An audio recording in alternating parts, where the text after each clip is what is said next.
Ce matin à Sarcelles, au lendemain des affrontements observés dans plusieurs quartiers, notamment celui de la synagogue, 5 heures de guérilla urbaine et de violences ciblant la communauté juive, des violences antisémites dénoncées tout à l'heure par le Premier ministre, des émeutes qui ont éclaté en marge d'un rassemblement pro-palestinien. Le reportage d'Ambroise Boulès avec David Fossard qui nous raconte ce qui s'est passé. Un brasier encore fumant au milieu de la chaussée, des commerces incendiés, saccagés. Après 5 heures d'affrontement, les rues de Sarcelles sont par endroits défigurées.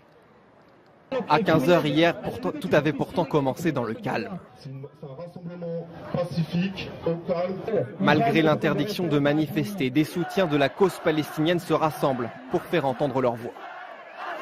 C'est pas possible qu'on interdise une manifestation. C'est une manifestation de soutien. C'est pas une manifestation pour casser ou faire les vandales. Du tout.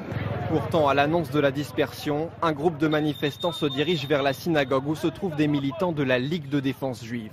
Face à eux, un cordon de CRS. Le face-à-face est violent. Jet de pierre contre lacrymogène. Une voiture au milieu est incendiée. Puis les casseurs s'en prennent à des commerces. Ce bar-tabac, par exemple, est mis à sac. Ils ont arraché le rideau par dizaines. Ils ont arraché le rideau et ils sont rentrés pour vandaliser l'intérieur et prendre les objets de valeur, à savoir le tabac, les timbres, les jeux. C'est pas des manifestants, c'est des voyous, c'est des délinquants, c'est des voleurs. Parmi les magasins ciblés, cette épicerie cachère, déjà victime d'un attentat il y a 2 ans. Au cours de la soirée, 18 personnes ont été interpellées. 11 étaient encore en garde à vue ce matin.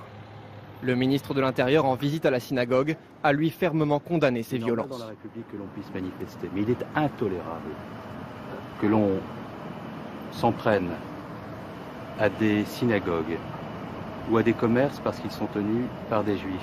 Rien ne peut justifier l'antisémitisme. Dans les jours qui ont précédé la manifestation, des affiches avaient été taguées, des appels à venir équipés, armés, des inscriptions qui annonçaient déjà les débordements à venir. Voilà, et l'émotion est d'autant plus vive à Sarcelles que 15 000 juifs côtoient une importante communauté musulmane. La ville est d'ailleurs surnommée la Petite Jérusalem. La cohabitation était jusque-là plutôt pacifique, mais aujourd'hui, la communauté juive est sous le choc, comme on pu le constater ce matin Marc de Chalvron et Mathieu Bierden. Sarcelles, méconnaissable ce lundi matin, pense ses plaies. La ville depuis si longtemps mise en avant pour son multiculturalisme, siège d'une des communautés juives les plus importantes d'Europe, entre 12 000 et 15 000 juifs qui aujourd'hui n'en reviennent pas. Moi, 41 ans que j'habite ici. On n'a jamais vu ça. Hein? Vous avez déjà vu ça, vous? Ah non, jamais. Ça se fait pas. Mais là, pour voir aussi le magasin de Naouri, voir l'autre magasin où j'achète les journaux et tout ça, c'est horrible, c'est horrible. On dirait qu'on est en guerre. On est en guerre.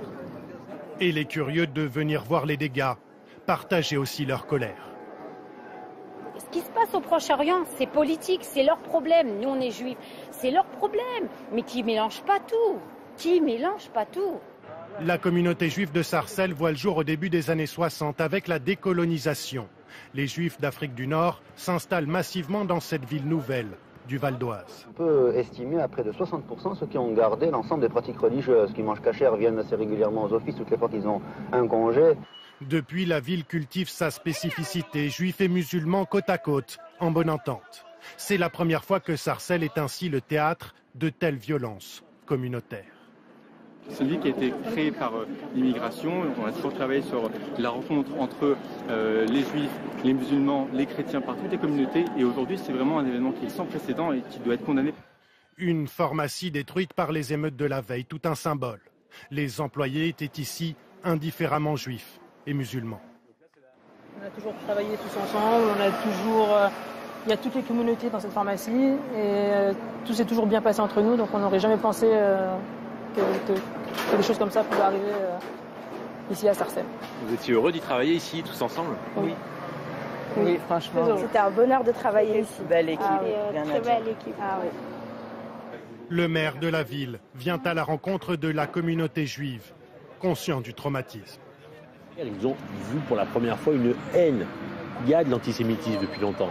Ils l'ont vécu, cet antisémitisme. Mais une telle haine, une telle violence collective qui attaque la communauté et les symboles de la communauté, jamais nous n'avions connu ça. Et donc c'est plus que de l'inquiétude, c'est de l'angoisse, de l'anxiété. Et les gens sont terrorisés aujourd'hui. Il va falloir sécher les larmes à Sarcelles, reconstruire une confiance entre communautés sérieusement mise à mal. Autre